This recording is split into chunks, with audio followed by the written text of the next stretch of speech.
Hey Diego, Daphne here. Thank you for sending in your next essays and your amazing corrections. Wow, you are a model student. They are beautiful to look at. So organized, such hard work, and you've written rewrites, which is brilliant. I've looked through them, really well done.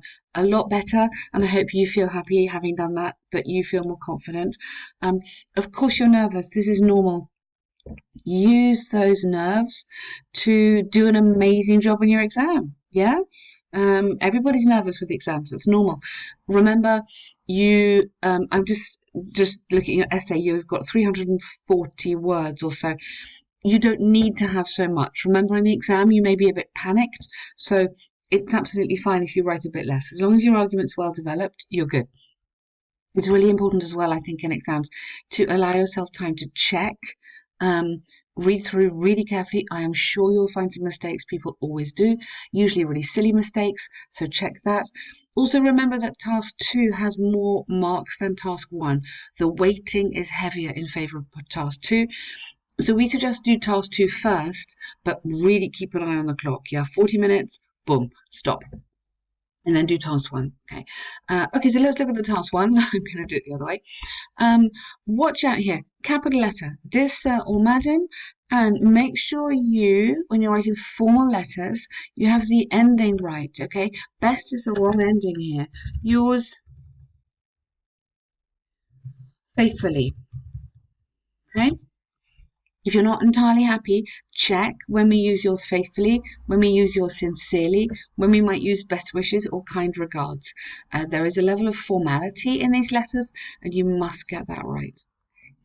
So I'm writing to you to present a formal complaint about the unsatisfactory experience I had at your restaurant. Good. Now the inconvenience, I would say the problems, yeah, that made this visit an unpleasant one. I know this is a very high level, but this is a word we would use, an unpleasant one. Now past tense here were related to. Quite a few issues of prepositions coming up. So related to the overbooking and with problems when paying the bill. Yeah. I had booked, so it's a nice chance to use past perfect here, which we don't use very often. So this is what you've done previously, one action in the past before another action in the past. I had booked beforehand. Okay, I booked a table for 4. Okay, booked a table for 4 people beforehand. That should go there, the table, and then beforehand.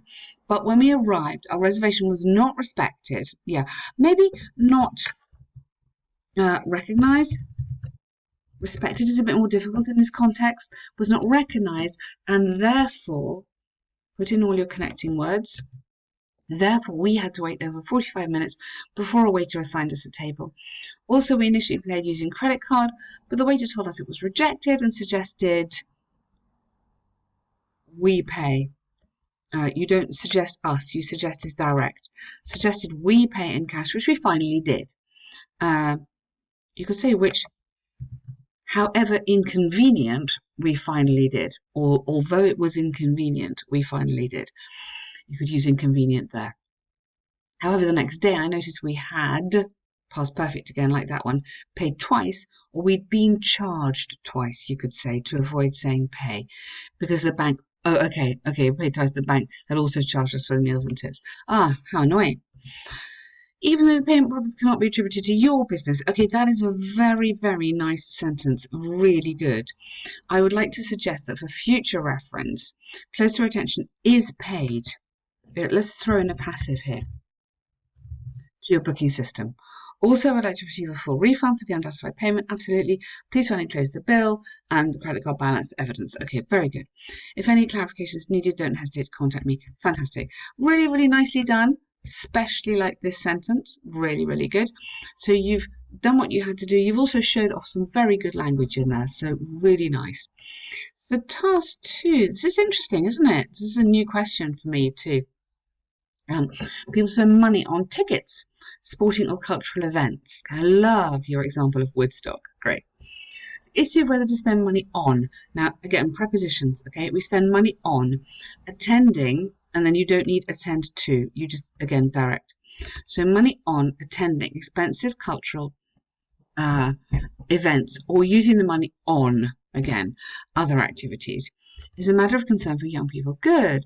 Some people think it's a misuse of, now, hardly earned. Hardly means not very much. You mean hard earned. Okay, hard-earned money. You've worked hard for it. I personally believe the opposite. This essay will discuss blah blah blah, Harvard and Woodstock. Really nice intro, perfectly balanced there. On the one hand, people attend. Again, we don't need that. Oh, so we don't need to attend sporting. People who. You need a relative clause there. People who attend sporting events. Now, sportive doesn't exist. So sporting or sports S could perceive benefits for their overall well-being. The main reason for this is twofold. Firstly, by attending a game. People's apostrophe S stress levels are reduced. Tell me why. As they are relaxing. Secondly, these ESE, because you're referring to them plural, are a massive opportunity for socializing. Again, tell me why. Socializing, meeting friends and networking, we call it, which is your example here about later meeting people. So give me a bit more here. Give me a bit more here. I'm asking like why? Why? For example, a recent article published by Harvard showed that top executives in the bought tickets with the objective of distracting themselves, but additionally they met people there they met let's go future business contacts there. Yeah, okay, really nice. And then you have the word networking up here, so you've got key words which connect to each other there. Therefore, it could be said beyond doubt that when they buy a ticket for a sporting event, they're also investing in preposition their professional career. Okay, really nice. So have a look at, they're called dependent prepositions. You'll find a lot on them online if you look at a grammar page. Prepositions which have to come after certain words. On the other hand, there's a case for those who consider cultural events as a money misuse. However, this argument cannot be overstated. Okay, if cultural events such as dance, theatre, or concerts are expensive, it is due to their ability to, or it is because they are able to create fond memories for life. Okay, fond and lasting.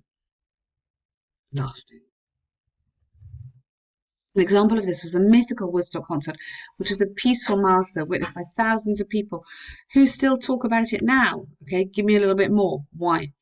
Furthermore, if the investment of, now it's more than a couple, if the investment of,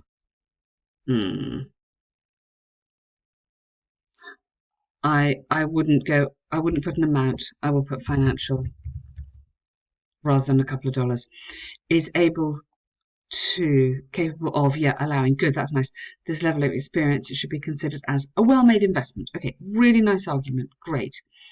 To conclude from the aforementioned arguments, I firmly believe that despite the high prices of attending such cultural events, doing so is positive and justifiable for the benefits it brings to those who attend. We would attend a concert. It could be predicted in the future these kinds of events will continue to grow. They are massive in the UK, to grow in popularity as people prefer to spend money on experience rather than on material things. Okay, really nicely done, Diego. This is a great essay, very clear. I just think you should add a few little bits and pieces here. Hopefully you can see quite clearly why I'm saying that now. There's 3 places where you can do it. Just to fully develop those sentences or those examples, check out dependent prepositions. Well done. And seriously, you're doing great. Thank you.